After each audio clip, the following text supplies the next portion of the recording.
जगा रहा है। कहा ब्यास जी ने 5 का नोट दिया है जगाने के लिए। सेठ जी ने 10 का नोट निकाला, बोले सोने के लिए। अब ब्यास जी बोले क्यों? तो बच्चा कहता है जैसे कथा समाप्त बोले बेटे क्यों नहीं जगा रहे थे तुम? मैंने 5 का नोट दिया था जगाने के लिए। 5 से बड़ा तो 10 का होता है। सेठ जी ने 10 का दिया था सोने के लिए। तो बच्चे हो मन के सकते तो सोता आते हैं, सोता सबसे बढ़िया रहते हैं, सो जाएंगे कोई टेंशन तो उनसे होती है जो कभी निकालते रहते हैं। एक बार व्यक्ति ट्रेन में चढ़ा, सिर पे 50 किलो वजन रखे हुआ था, ट्रेन में खड़ा हुआ था। किसी सज्जन ने कहा भाई साहब जी बोलिए इसमें धर लो ट्रेन में। बोले नहीं नहीं इतना वजन थोड़ी रखेंगे ट्रेन में कि मेरा वजन और बोरी का भी वजन। अब कहा क्यों? बोले टिकट हमारी है, बोरी की थोड़ी टिकट है।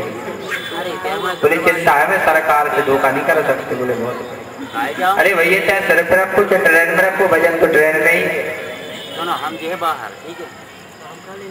तो भोले बाबा ने सती से कहा होगा से जाना, लेकिन सती जी ने कथा को नहीं सुना। कथा में मन नहीं लगता, कथा में आकर सब बैठते हैं पर कथा सब में नहीं बैठती है। कथा भी तो सोचते हैं कहाँ बैठना है कहाँ बैठना। तो सती जी को नींद आ गई। जैसे माताओं को सोने में बहुत अच्छी सुविधा होती है, कथा में आके सो जाओ पता नहीं चलता, घूंघट डाल के सो जाओ, पता जब चलेगा जब वो बगल वाले पे गिर पड़ेंगे। पुरुष बेचारे सोच। तो सती जी को नींद आ गई। अब जो सुख का अंडा रखा था फूट गया था, बड़ा हो गया। तो सुख ने सोचा भोले बाबा जैसे कथा सुनाने वाले हो तो सुनना चाहिए, भूखा देना चाहिए। वो देता, कथा चलती रही। जैसे 7 दिन कथा हुई और भोले बाबा ने जयकारा किया, भोले बाबा की हरिलाल की जय। आप लोग कसम खा के आएंगे कि जय बोलना।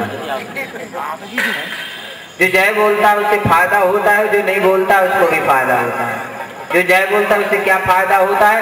उसके सब पाप निकल जाते हैं। जो नहीं बोलता उससे क्या फायदा होता है? वो पाप निकल के उसके ऊपर जाके बैठ जाते हैं। बोले वृंदावन हरिलाल की जय। तो भोले बाबा ने जैसे जयकारा किया सती जी की नींद खुली। सती जी बोली ध्रुव जी का क्या हुआ? फिर राम लीला सब हो गई। बोले क्या हो? एक जगह कथा चल रही थी, महाराज जी राम कथा सुना रहे थे। 9 दिन कथा हुई। 10वें दिन एक भक्त आया, बोले महाराज कथा तो बहुत सुंदर आप बात, बड़ा आनंद आया महाराज जी, पर एक बात समझ में नहीं आई। व्यास बोले अच्छा पूछो कौन सी बात समझ में नहीं आई? बोले महाराज ये समझ में नहीं आई कि राम कथा में राम राक्षस से का रावण। बोले बात रोता 9 दिन कथा सुनी हो ये समझ में नहीं आया था कि राम राक्षस से के रावण। बोले ये पता नहीं। बोले मैं बताता हूँ। व्यास जी बोले ना राम राक्षस थे ना रावण राक्षस थे, राक्षस हम थे जो तुम्हें सुना रहे थे।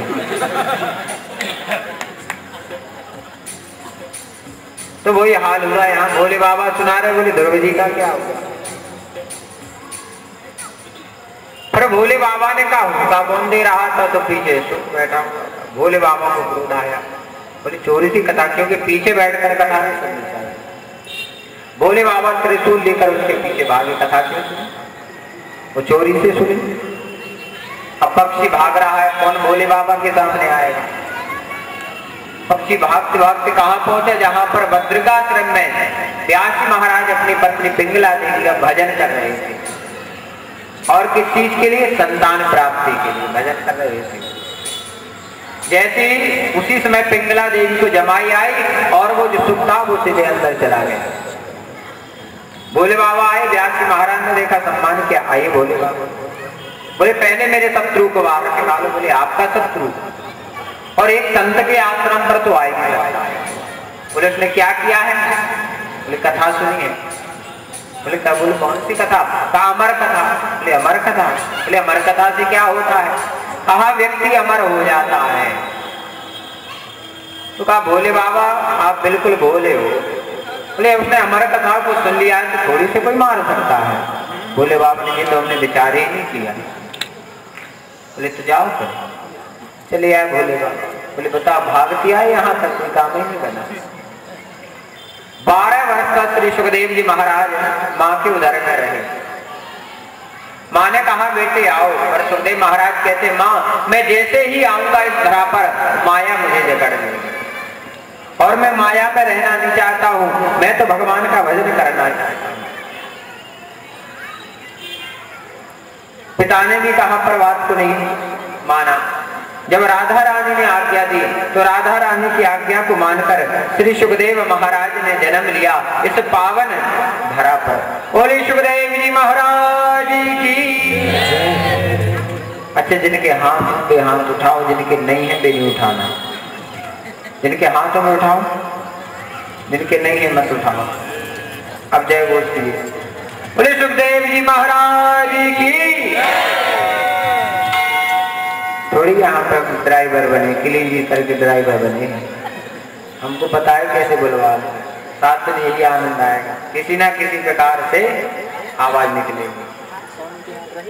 सुखदेव महाराज का जैसे जन्म हुआ, और यहाँ एक और बात छुपी हुई है। कई वक्ता कहते हैं कि श्रीमद् भागवत में किसी भी श्लोक में राधा जी का नाम नहीं आया है। दो नाम नहीं आए, एक तो सुदामा जी का नाम नहीं आया है और दूसरा राधा। ये बात बिल्कुल सत्य है। और यहाँ तक कहा है संतों ने, बड़े बड़े संतों ने, कि जो 18,000 श्लोक है ना वो साक्षात श्री राधा रानी ही है, क्योंकि जहाँ राधा रानी नहीं होंगी वहां कन्हैया तो आ ही सकते हैं। वृंदावन में जैसे आप जाओगे ना तो वहां सब यही कहेंगे राधे राधे राधे। केवल तुलसीदास महाराज जी ने नहीं कहा राधे। तुलसीदास महाराज जी पहुंच गए वृंदावन, बोले सीताराम। बोले अरे बाबा तू कहाँ से आ गए हो, तुमको तो आप राधे राधे बोलना पड़ेगा। तुलसीदास बोले भैया मैं तो नहीं बोलूंगा। बोले नहीं, वो तो आपको बोलना पड़ेगा, यदि ब्रज भूमि में आना पड़ेगा तो राधा राधा कहना पड़ेगा। बोले नहीं भैया मैं तो सीताराम कहूंगा। बोले आने चलेगा बाबा जी, चलो बाहर निकलो। वृंदावन में आप कहीं भी जाओ, किसी भी दुकान पे जाओ, किसी को टैक्सी वाले को बुलाओ, ए राधे राधे, दुकानदार को राधे, हर जगह राधे। और जो राधे नहीं वो राधे बिन आधे। तुलसीदास बोले ठीक है मेरे राम जी को दे दो, मैं जा रहा हूँ। बोले ले जाओ। बोले तुम्हारे मथुरा में है मेरे राम जी। बोले निकालो। वो मथुरा में तो जैसे राम जी को निकाला तो सब ब्रजवासी घबरा गए। अब मथुरा में लिखो जैसे माम पूरा, और पीछे का राम ने कमा निकाल दो राम जी को, फिर क्या बचेगा? नहीं बचेगा। ब्रजवासी बोले बाबा जी आ जाओ आ जाओ, आपको प्रवेश मिलता है। मंदिर में पहुंच गए बांकी बिहारी, बोले टेढ़े हो सीधे खड़े हो जाओ। ऋषिदास बोले सीधे खड़े हो जाओ। बोले मुझे नहीं करना है दर्शन, मुझे तो अपने प्रभु के दर्शन करना। कित मुरली कित चंद्रिका कित गोपियन के साथ, अपने जन के कारण श्री कृष्ण भय रघुनाथ। तुलसी मस्तक जब नभे जब धनुष बाण लो, ऐसे नहीं नवाऊंगा। कन्हैया जी सीधे खड़े, धनुष सामने ले लिया, क्योंकि अंतर कुछ नहीं है वहां पर। मुरली रख दी, धनुष ले लिया और सीधे खड़े हो गए, बस राम जी बस। होता है ना ऐसा। एक और व्यक्ति कुमार के पास पहुंचा, और कहा भैया हमको गणेश जी की मूर्ति बना दो। कुमार ने बना दी हनुमान जी की मूर्ति। ये तुमने क्या किया? मैंने तो कहा गणेश जी की बनाओ। बोले 2 मिनट। उसने क्या किया? हनुमान जी की पूंछ निकाली, मुंह पे लगा दी, बोले लो गणेश जी बन गए। क्या अंतर है? यहाँ पूंछ वहां से। तो श्री सुखदेव जी महाराज का जैसे जन्म हुआ तो कहाँ चले? बन के चले गए सुखदेव महाराज। और प्रत्येक श्लोक है श्रीमद् भागवत के, वो क्या है? राधा राम, प्रत्येक राधा। इसलिए वृंदावन में राधे राधे चलता है। जैसे ही वन की ओर चले गए, यम प्रव्रजन्त मनुपेति कृत्यम द्वीपायनो विरह कातरयाजुहावा पुत्रेति तन्मयतया सर्वो विनेदु तम सर्वभूत हृदयम मुनिमान को। कोई बालक जन्म ले वन की ओर चला जाए। व्यास महाराज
कहा इसके बदले कुछ चाहिए? कहा हाँ कथा चाहिए। एवं विनिमय जाते सुधाराज्ञा प्रपीयता प्रपाश्यामो वयम सर्वे श्रीमद् भागवता अमृता। कहा आपने अमृत पिला दिए और हमको कथा दीजिए। सुखदेव महाराज वारे चली आओ, ठगने के लिए आओ, अच्छे ठगिया हो, कहाँ कथा हो कहाँ अमृत? अमृत की तुलना कथा से कर रहे हो। देवताओं से कहा क्वा सुधा क्वा कथा लोके क्वा काचा क्वा मणिर महान ब्रह्मरातो विचार एवं तदा देवा जहां। हंसी उड़ा दी देवताओं को, वहां से हटा दिया। जाओ देवताओं, तुमको कथा नहीं मिलेगी। यदि कहीं पर कोई पैसा तय करता है, ध्यान से सुनना, कोई वक्ता यदि पैसा तय करके कथा करता है तो जजमान का कल्याण असंभव है, क्योंकि वहां तो लेन देन होने लगा। जहां लेन देन होगा वहां कल्याण नहीं हो सकता है। वो आजकल आप देखो बड़े बड़े जितने वक्ता है ना, बोले 10 लाख रुपए जमा करो, कल्याण होगा क्या?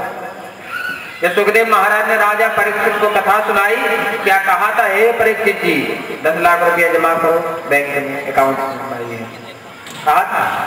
नहीं कहा। तो आजकल विप्र भागवती वार्ता गेहे गेहे जने कारिता कर्ण लोभे ना कथा सारस कथो। ब्राह्मण लोग कथा को बेच रहे, पैसा तय करते, मैं तो इतना लूंगा। जब जो बेच देगा पुराण को तो जजमान का कल्याण नहीं हो सकता है। कमी दो में से एक में, यदि कल्याण नहीं हुआ तो कमी है, या तो कहने वाले में कमी है या सुनने वाले में कमी है, कथा में कोई कमी नहीं है, ये पूर्ण है। हरि अनंतारी कथा। तो सुखदेव महाराज राजा परीक्षित को कथा सुना रहे हैं।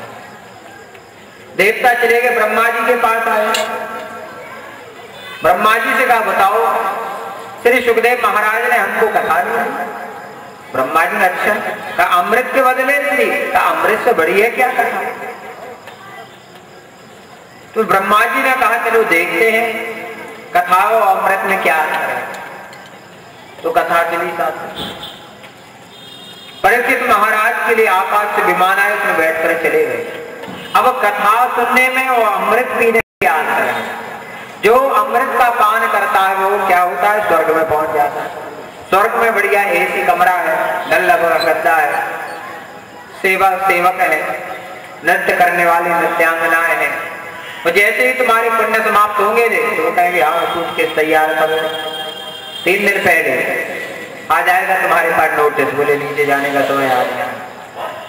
और जो कथा सुन लेता है वो परेश मृत्यु लोक में नहीं आता है, वो वैकुंठ में चला जाता है भगवान।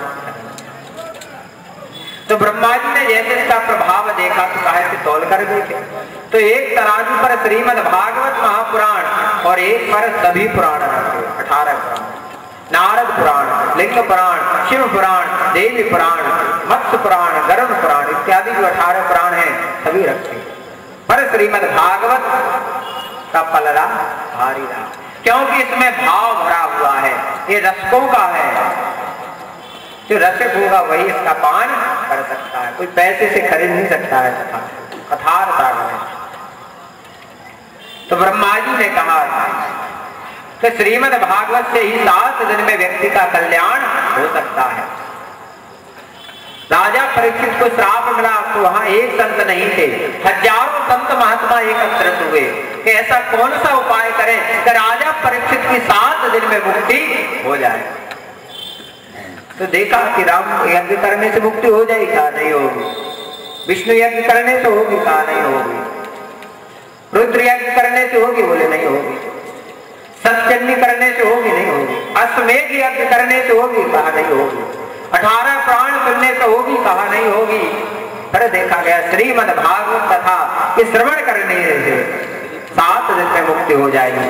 सप्ताहेन श्रुतम चैतन सर्वथा मुक्तिदायकम्, केवल 7 दिन। संसार का हर मानव जो कथा सुनता है 7 दिन तक वो परीक्षित है, जो नियम से कथा सुने, ये नहीं कि आए बैठे आध घंटा उठ के चले गए, उसकी थोड़ी मुक्ति होगी, उसका ठिकाना थोड़ी है। आजकल समय ऐसी जगह दे देते हैं लोग जहां कोई अर्थ नहीं निकलता है, कोई अर्थ नहीं निकलता। टीवी देखते रहेंगे 10 घंटे और कथा में 2 घंटे नहीं बैठ पाते। जहाँ कल्याण होना है, जिसके लिए मानव का जन्म मिला है, पर अगले जन्म में भगवान के पशु बन जाओ। अब क्या टीवी देखो, तुम कथाएं नहीं सुनी, तुमने भजन ही नहीं किया, पशु बन। पशु और इंसान में अंतर क्या है? पशु की भी संतान होती है, इंसान की भी होती है। पशु भी सोता है, इंसान भी सोता है। पशु भी खाता है, मानव भी खाता है, पर एक चीज का अंतर है, मानव में ज्ञान होता है और पशु में ज्ञान नहीं होता है। ये अंतर है। तो 7 दिन में मुक्ति हो सकती है यदि कोई सच्चे मन से कथा को सुनेगा, तो 7 दिन निश्चित है, और जो मांगेगा वो उसे मिलेगा। तो राजा परीक्षित के लिए श्री सुखदेव महाराज कथा आगे श्री सूत महाराज कहते हैं सौनकादि ऋषि। एक समय क्या हुआ कि सनकादि ऋषि जा रहे, सनक, सनंदन, सनातन और सनत कुमार 4 ऋषि निकले। एकदा हि विशालाया चत्वारिशयो मनः सत्संगार्थं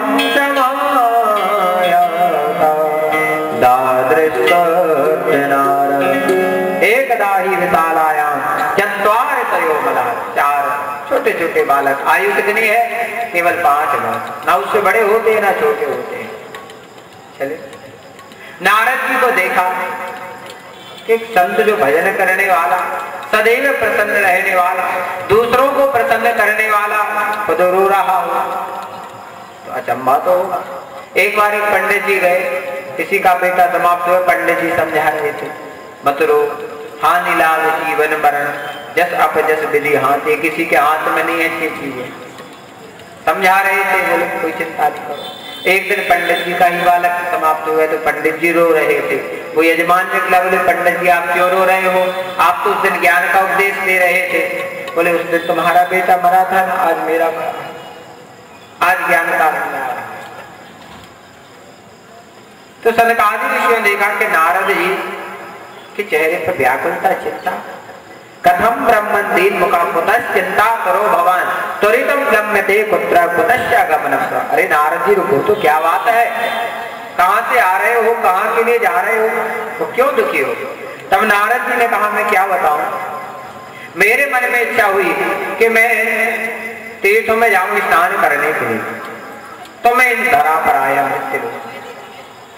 जैसे धरा पर आया, अहम तो पृथ्वीन्यातो ज्ञात्वा सर्वोत्तमामिति पुष्करं च प्रयागं च काशीं गोदावरीं हरिचित्रं कुरुक्षेत्रं श्रीरंगं सेतुवन्दनम् एवमादितीर्थेषु ब्रह्माणे तत्सदा।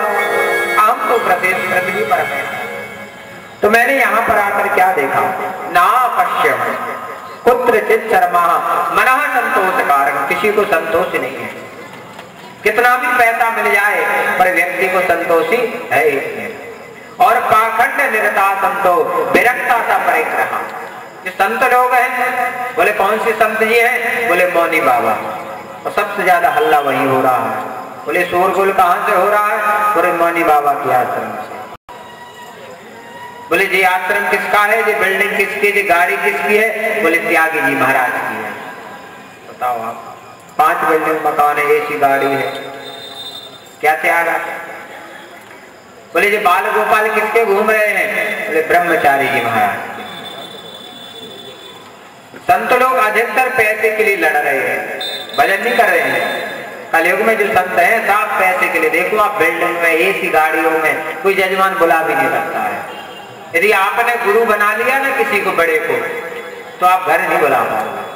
बुला सकते हो क्या? बड़े बड़े बोले आएंगे, 50,000 विदाई करनी पड़ेगी, व्यवस्था बनानी पड़ेगी। इससे अच्छा है कि गुरु जी की फोटो के दर्शन कर लो। जय गुरु। और कई लोग तो ऐसे गुरु बदलते कि सीमा ही नहीं रहती। माता जी मिली हमको, बोली महाराज जी हमको तो आपको गुरु बनाना है। माता जी आप 70 साल की होगी, आपने अभी तक गुरु ना बनाए। बोले महाराज गुरु तो बनाए हमने 4 है।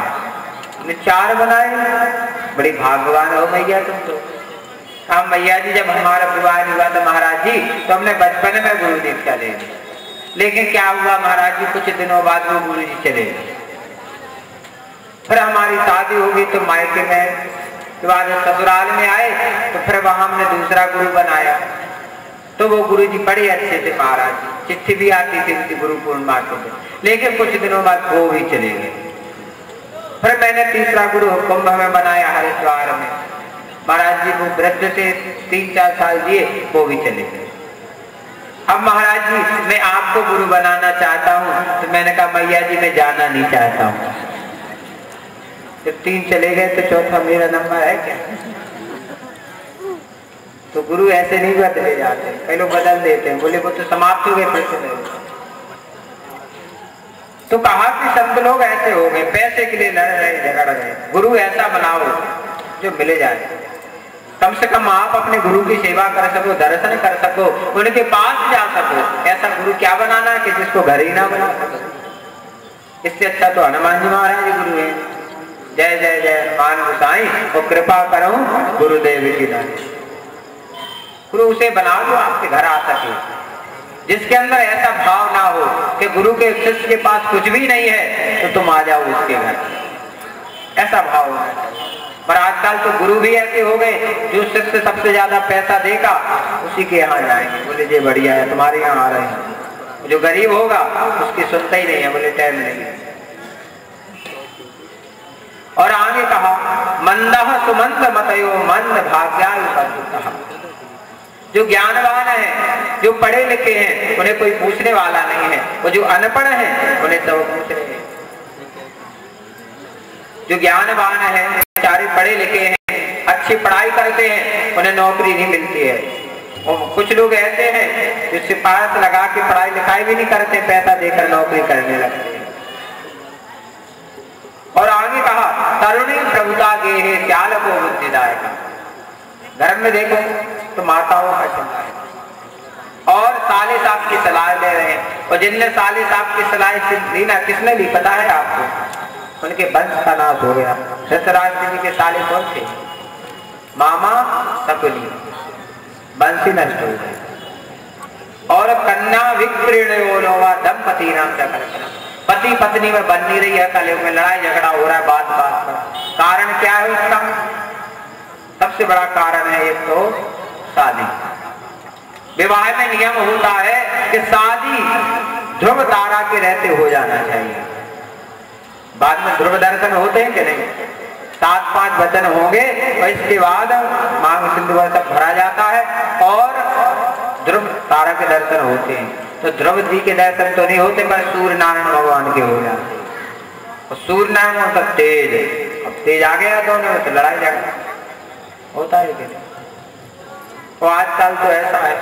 एक मैया से मैंने पूछा मैया बहू तो बहुत अच्छी है ना आपकी? अरे महाराज आपके आशीर्वाद से बिल्कुल चंद्रमुखी है, बिल्कुल साधु। अच्छे कोई भजन किए होंगे मैंने तब ऐसी बहू की नहीं। 1 साल हुआ फिर पहुंचे माता जी बहू कैसी है? चंद्र। अरे महाराज अब तो सूरजमुखी हो गई, कभी कभी जवाब भी दे देती है।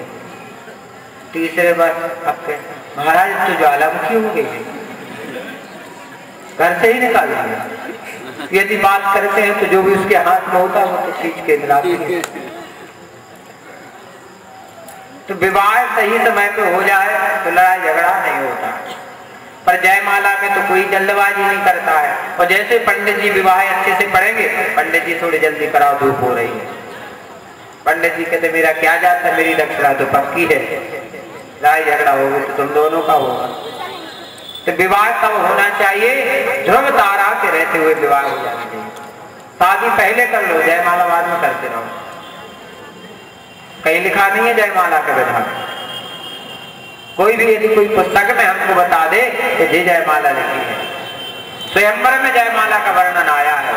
स्वयंवर जिसे कहते हैं गंधर्व विवाह, वो आजकल अंग्रेज लोगों ने उसे कह दिया लव मैरिज, कहते हैं संस्कृत में गंधर्व विवाह। स्वयं जो स्वयं वर्ण किया जाए, बोले पसंद की शादी, मंदिर में जाओ कोर्ट मैरिज माला डालो, उसमें ये चल जाएगा। पर विवाह में चाहे बनारस की पद्धति देख लो, चाहे सागर की पद्धति देख लो, उसमें नहीं लिखा होता कि जयमाला, नहीं लिखा। इसलिए ध्रुव तारा के रहते विवाह तो कभी लड़ाई झगड़ा नहीं हो सकता है। और क्या लिखा है, कन्या विकीर्ण यो लोभार, बेटों को बेचा जा रहा है कन्या। बोले 5 लाख रुपए हैं तो होगी शादी। पहले समधी कौन बनता था, जिससे आचार विचार मिल जाए, जो इज्जत वाला हो, अच्छा हो, वाणी जिसकी मीठी हो, उसे समधी बनाया जाता था। और आजकल समधी कौन बन जाता है, बोले जो सबसे ज्यादा पैसा देगा वो समधी बन गया। भले आचार विचार मिले या ना मिले, उससे मतलब पैसा मिल जाता है। और आगे कहा, आश्रमा यवनै रुद्रा तीर्थानि सरल सदा देवता यत नान्यता दुष्टै नष्टानि घोरतः। लोग दुराचारी हो गए, दुष्ट हो गए, तीर्थों में जाकर भी चोरी करते हैं, डांका डालते हैं। जो संसार में पाप करता है वो तीर्थों में जाकर धुल जाता है, जो तीर्थों में पाप करता है वो श्रीमद् भागवत कथा सुनने से धुल जाता है। पर जो कथा में ही पाप करेगा वो कहीं नहीं धुल सकता है, क्योंकि राजा परीक्षित को केवल श्रीमद् भागवत ही एक ऐसा प्राण था जिससे मुक्ति के आगे कोई साधन नहीं है। आगे वर्णन आता है, नारद जी ने कहा मैं भटकते भटकते कहाँ पहुंचा, वृंदावन धाम। तो मैंने वहां पर एक नारी को देखा, जैसे उस नारी ने मुझे देखा, मैंने उसे देखा तो वो नारी रो रही थी।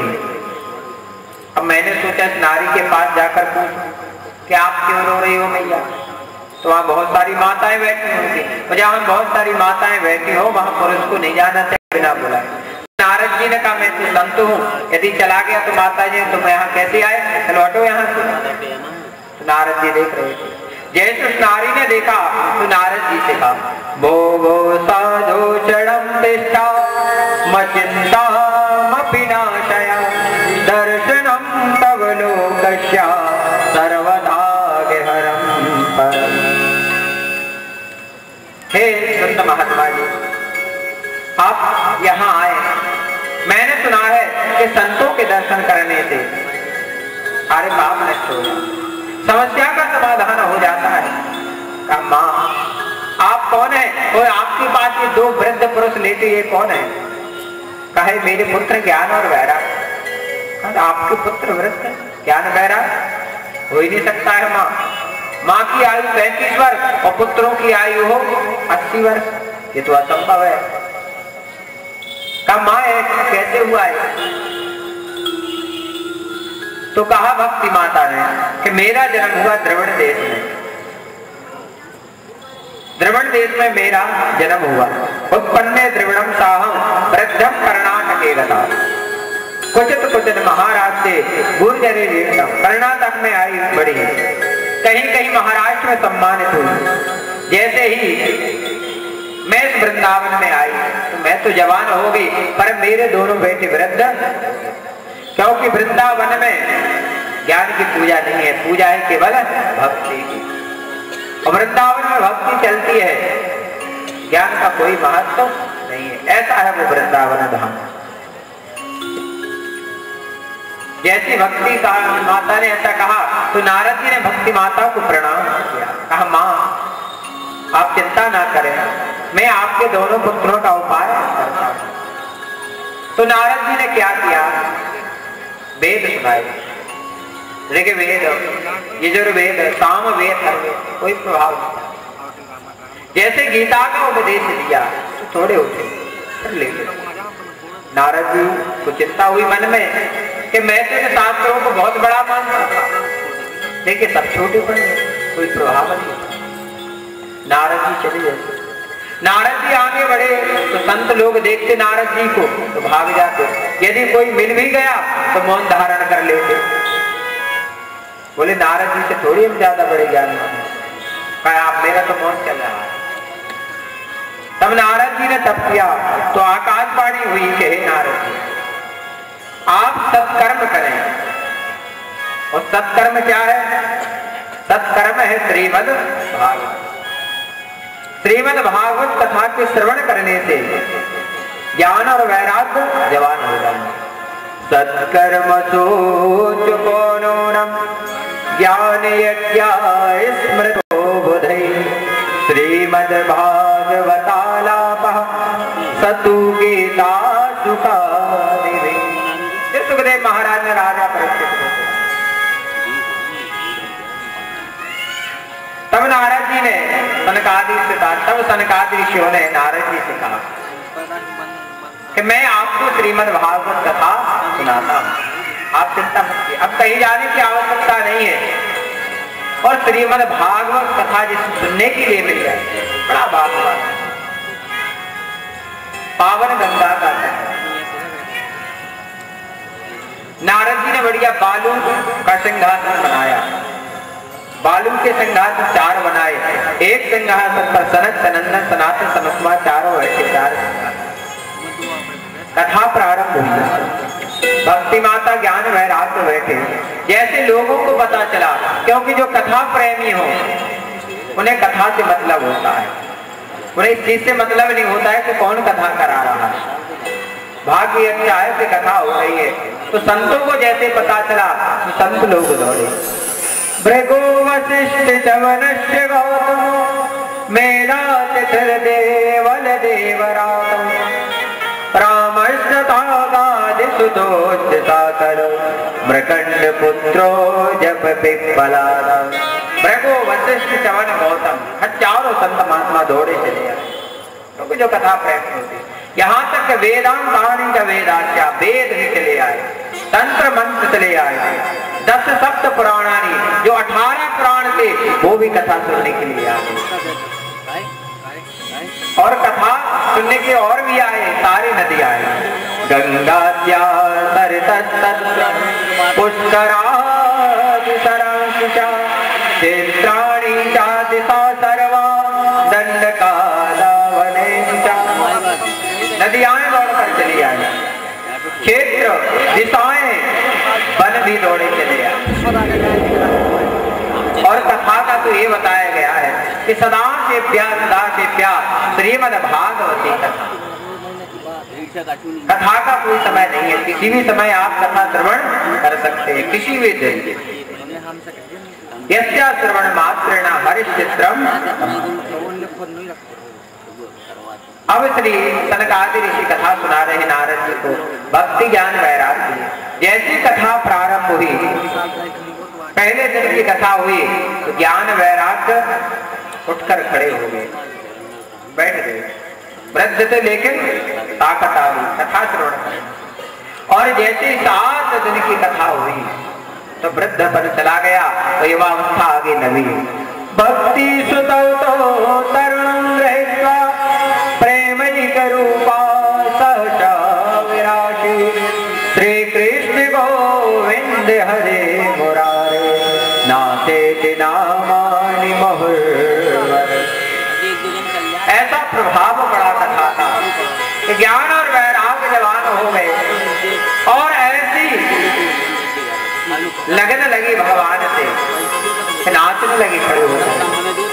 क्योंकि कथा में जब आनंद आता है लोग नाचने लगते हैं, ज्ञान वैराग्य नाच लेते हैं।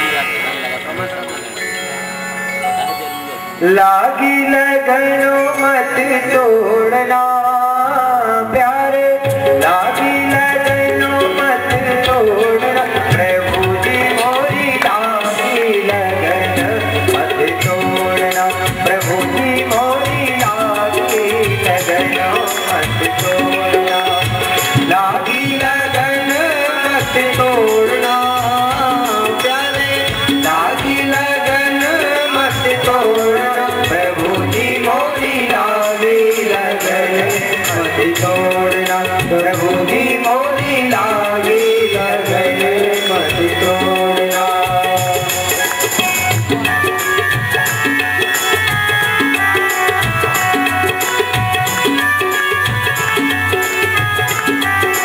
बड़े भाव से ताली हो जाती है।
साहूकार है। ब्याज पे ब्याज मत जोड़ना प्यारे, ब्याज पे ब्याज मत जोड़ना, प्रभु जी मोरी लागी लगनो मत तोड़ना, प्रभु जी मोरी लागी लगनो मत तोड़ना, लागी लगनो मत तोड़ना प्यारे, लागी लगन मत तोड़ना, हरि जी मोरी लागी लगनो मत तोड़ना, हरि जी मोरी लागी लगन मत तोड़ना, प्रभु जी मोरी लागी लगनो मत तोड़ना, प्रभु जी मोरी लागी लगन मत तोड़ना, प्रभु जी मोरी लागी लगन मत तोड़ना, प्रभु जी मोरी लागी लगन मत तोड़ना। इस श्रीमद् भागवत कथा का ऐसा प्रभाव पड़ा ज्ञान वैराग्य पर कि जवान हो गए और लोग जवानी हो जाते हैं। जब भगवान का जन्म होता है तो लोग नाचने लगते, मस्त हो जाते हैं, पता ही नहीं रहता। एक जगह कथा चल रही थी, ग्वालियर की घटना है। तो कथा में सुना कि श्रीमद् भागवत कथा के श्रवण करने से जो मांगता है वो प्राप्त हो जाता है। तो एक अग्रवाल था ग्वालियर का, उसके यहाँ संतान नहीं थी। तो उसने व्यास जी से, क्या महाराज श्रीमद् भागवत कथा के श्रवण करने से संतान की प्राप्ति हो जाएगी? कहाँ हो जाएगी? वो पहुंचा वृंदावन सुदामा कुटी, वहां के मंत्री श्री गणेश दास जी महाराज, और महाराज जी से अपने घर पर वाचन कराया, संकल्प लिया संतान प्राप्त। ऐसी कृपा हुई कि श्रीमद् भागवत कथा के श्रवण करने से क्या संतान की प्राप्ति हो गई। अब उसने नियम बना लिया कि मैं अपने बेटे के जन्मदिन पर श्रीमद् भागवत कथा का आयोजन करूंगा। लेकिन लोग अंग्रेजी सभ्यता को अपना लिया, जैसे जन्मदिन आता है तो जन्मदिन मनाते हैं अंग्रेजी सभ्यता। तो अंग्रेज लोग ऐसे हैं कि वो हमको बेवकूफ बना रहे हैं। जैसे इंग्लिश में क्या कहते हैं भगवान को, क्या कहते हैं? गॉड। और गॉड को उल्टा कर देंगे तो क्या बन जाएगा? डॉग। जानते हो, ये है इंग्लिश। पर भी हम वहां भागते हैं। जिस दिन आपका जन्मदिन हो, सर्वप्रथम उठ करके अपने माता पिता को प्रणाम करो। माता पिता नहीं है तो भगवान के मंदिर में जाकर उन्हें प्रणाम करो, मंदिर में जाकर प्रसाद चढ़वा, ऐसे मनाना चाहिए। तो वो अपने बेटे के जन्मदिन पर श्रीमद् भागवत कथा का आयोजन करता। 5 वर्ष हुए करते। 6वां वर्ष जैसे आया तो वो महाराज के पास पर पहुंचा। महाराज ने कहा, भैया हमारा स्वास्थ्य ठीक नहीं है, आप जाकर के और कोई दूसरा ब्राह्मण खोज लीजिए।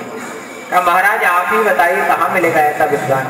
क्योंकि श्रीमद् भागवत वाचना आसान बात नहीं है। विद्यावताम भागवते परीक्षा, विद्या की परीक्षा होती है श्रीमद् भागवत से। बिना व्याकरण के कोई श्रीमद् भागवत कथा का वाचन नहीं कर सकता, अर्थ का अनर्थ कर देगा। तो वो बनारस पहुंचा, बनारस से ब्राह्मण को लाया और उसे श्रीमद् भागवत कथा पर अटूट विश्वास था भगवान पर। अब क्या हुआ, जैसे कथा होती तो जो उनका बालक था, उसका अग्रवाल था, वो पंडित जी से जुड़ गया। पंडित जी के साथ सोता, पंडित जी के साथ खाता। जैसे 7वां दिन आया तो उसके जन्मदिन का दिन था। तो उस अग्रवाल ने अपने बेटे को बढ़िया आभूषण पहनाए सोने के। तो वो बालक पंडित जी का स्नान करने चला गया। पंडित जी के मन में लालच आ गया। पंडित जी ने उस बालक को मार डाला और नदी में गाड़ दिया। आभूषण उतार के रख ली, तंबाकू खाते थे उसमें बटुए। अब वो आया, पंडित जी ने उस बालक को वहीं गाड़ दिया, कथा का वाचन करने। अब जैसे कथा चल रही थी तो यजमान भी तंबाकू खाते थे। बोले, महाराज जी थोड़ी जरा, कई व्यास लोग हैं जो मंच पर भी तंबाकू उसका खाते हैं। तो यजमान ने कहा देना, तो उसने व्यास जी ने दे। बोले पापा। उसने देखे अपने बालक के आभूषण। जैसे कथा समाप्त हुई तो पंडित जी की ऐसी बुद्धि की भगवान ने तो सब भूल गए। तो पंडित जी ने कहा, यजमान अपने बालक को बुलाकर लाओ, मैं उसे आशीर्वाद दूंगा। यजमान बोला, आप ही बताओ कि मेरा बालक कहाँ है महाराज। कहा, क्या बोले यजमान? कहा, मेरा बालक कहाँ, आप ही बताइए। जब मेरे बालक के आभूषण आपके पास है तो आप बताइए। पंडित जी घबरा, पसीना आ गया, डरने लगे। पंडित जी ने कहा, देखो यजमान, मैंने तुम्हारे बालक को मार डाला और नदी में गाड़ कर मैं आ गया। अब तुम जो चाहो तो मुझे दंड दे दो। पर अग्रवाल को श्रीमद् भागवत महापुराण पर पूर्ण विश्वास था कि भगवान जो करते वो अच्छा। महाराज जी, इसमें आपका कोई दोष नहीं है, आप तो माध्यम बन गए हैं। कलयुग में बिना माध्यम के किसी की मृत्यु नहीं होती, कोई एक्सीडेंट से, कोई बीमारी से, किसी न किसी कारण से। पंडित जी की विदाई की। पंडित जी ने कहा, जी आभूषण ले लो। अग्रवाल ने कहा, नहीं महाराज, जब इसे पहनने वाला ही नहीं रहा तो आभूषण का क्या करना, ये भी आप ले जाओ। पंडित जी चले गए। यजमान गया, अपने बालक को वहां से उठाकर लाया और घर में लिटा दिया, बैठा। अब उसने कहा कि रात्रि में हम किसे बताएं। सब लोग यही कहेंगे कि देखो अच्छा करने से बुरा हुआ है इसका। कल बताएंगे। उसी रात्रि में क्या हुआ, 3 संत महात्मा आए। जैसे ही आए, कहा भैया भोजन मिल जाएगा। तो गांव के लोगों ने कहा, महाराज रात्रि के 11 बज रहे हैं और घर में जो भोजन भी बचा होगा तो वो झूठा होता है। लेकिन महात्मा जी, आपको एक जगह भोजन मिल जाएगा कि एक अग्रवाल है, उसमें यहाँ कथा हो रही थी, आज भंडारा था, तो वहाँ कुछ न कुछ प्रसाद मिल जाएगा। तो भंडारे का जो भोजन होता है वो झूठा नहीं माना जाता है, वो प्रसाद माना। तीनों संत महात्मा उसके बाद उसने जैसे देखा तो जाकर के संतों के चरणों में प्रणाम किया। भूल गया, धन्य हमारे भाग जो हमारे घर संत महात्मा पर, संतों को बुला कर ये चरणों को दिया। क्योंकि जिस घर में ब्राह्मण और संत के चरण पढ़ते हैं वो घर तीर्थ बन जाता है। बढ़िया तारोड़ बिछाई, भोजन की थाली परो, महाराज खाइए, बड़े भाग, हाथ जोड़े बैठा। संतों ने कहा, ये बताओ यजमान को तुम किस लिए कार्य करते थे? कहा, मैं अपने बेटे के जन्मदिन पर श्रीमद् भागवत कथा का आयोजन करता था। तो संतों ने कहा, पहले बेटे को बुलाओ, उसे हम आशीर्वाद देते हैं, इसके बाद भोजन करें। अब बेचारा अग्रवाल कैसे कहे, क्योंकि बेटे की तो मृत्यु हो गई थी।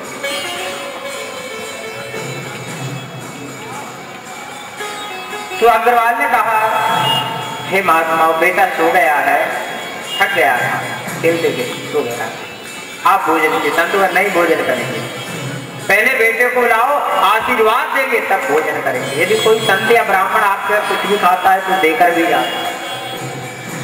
अग्रवाल ने जिद की, संतों ने भी जिद की, चलता रहा।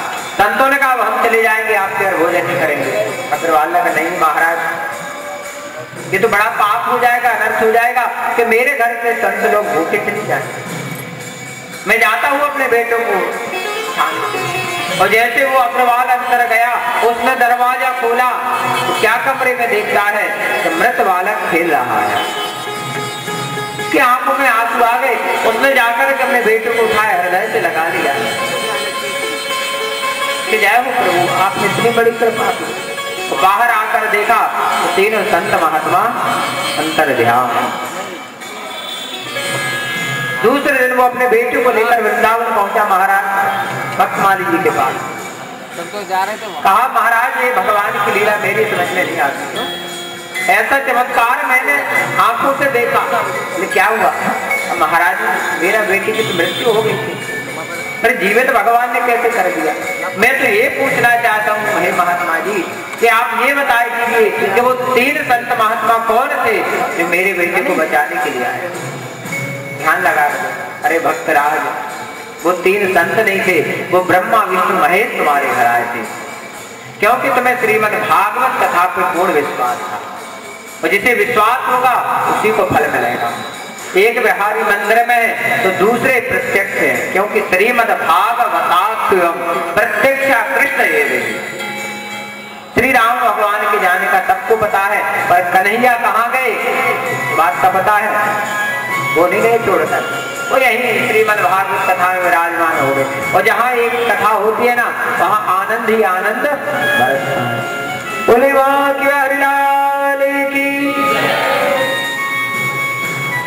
आगे वर्णन आता है कि जब ज्ञान वैराग्य जवान हो गए तो सनकादि ऋषियों ने कहा, देखा नारद ने कहा, महाराज कथा के सुनने से कैसे कैसे पापी करे जाते हैं।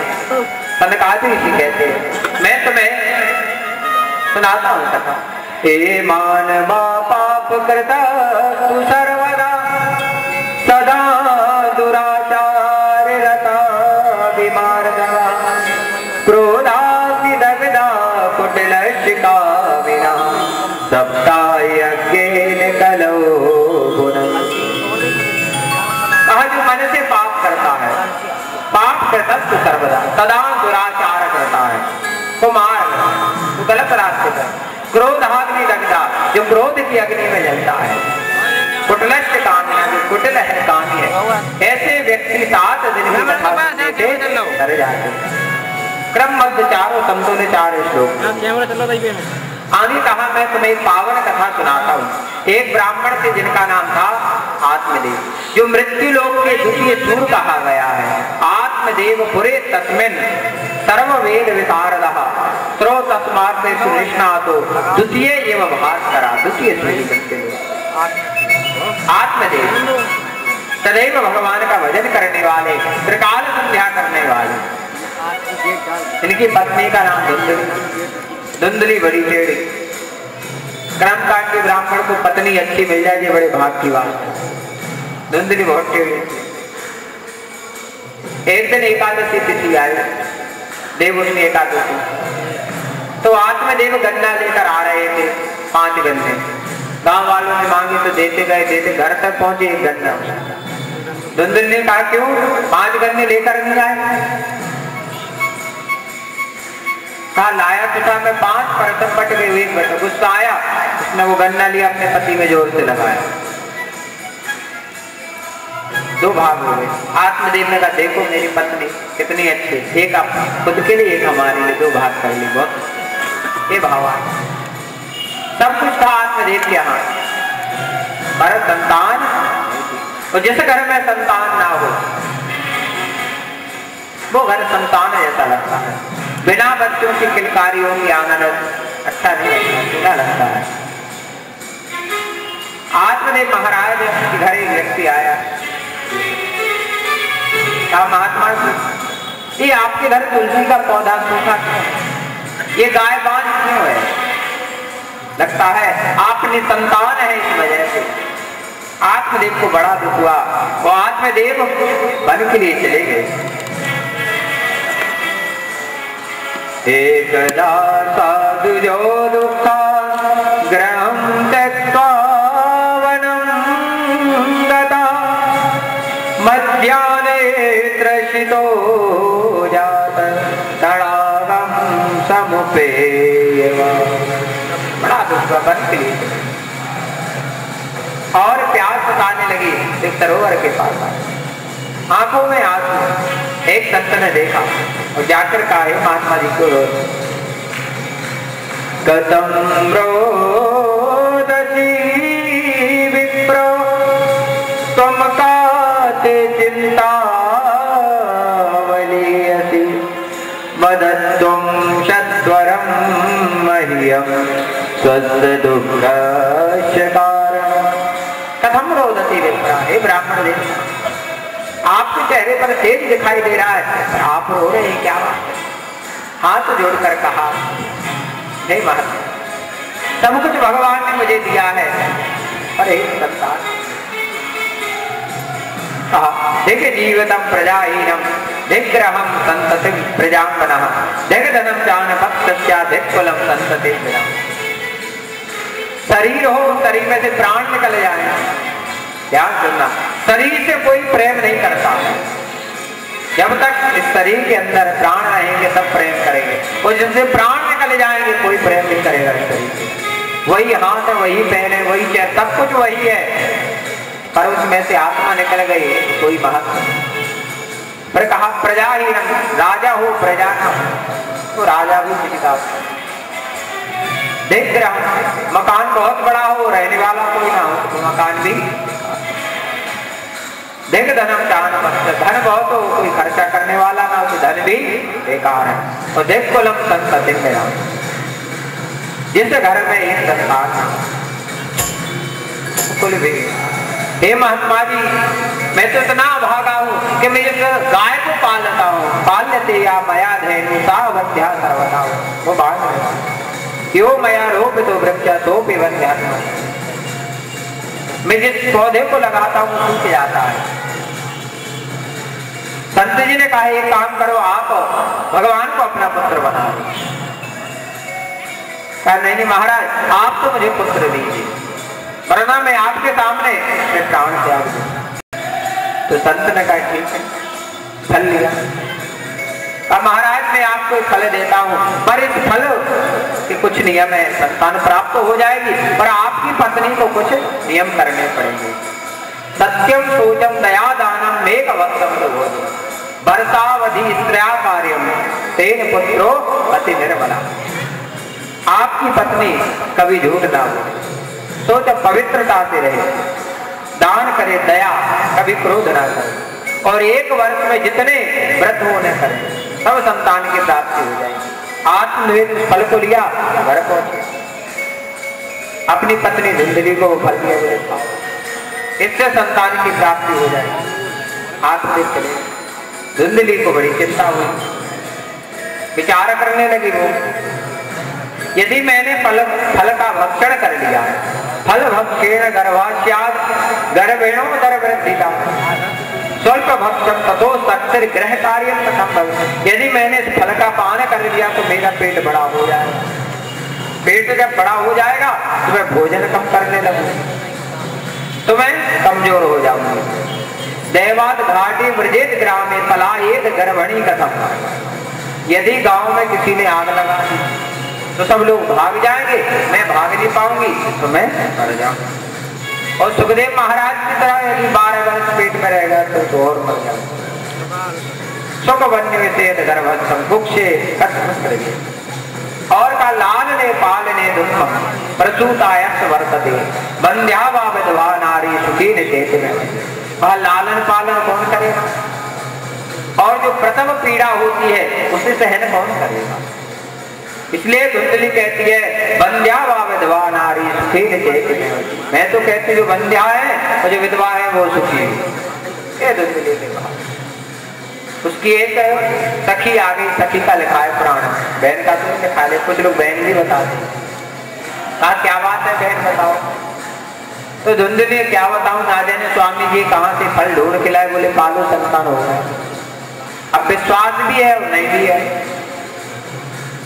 एक काम करो, संतान ही चाहिए ना तुम्हें, इस फल को परीक्षा के लिए खिला दो गाय की।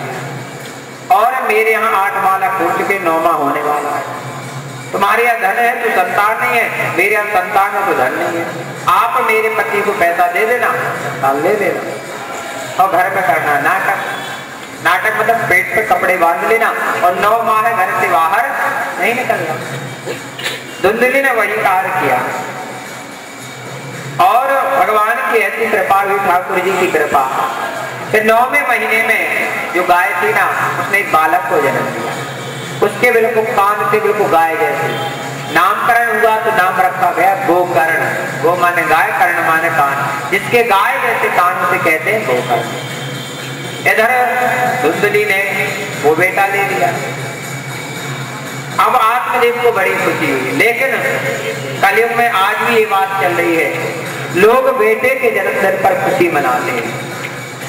बेटे के जन्मदिन पर मिठाई बांटते हैं, डॉक्टर लोग मिठाई मांगते हैं, मित्र लोग मिठाई मांगते हैं, पर बेटी के होने पर खुशी नहीं मनाते।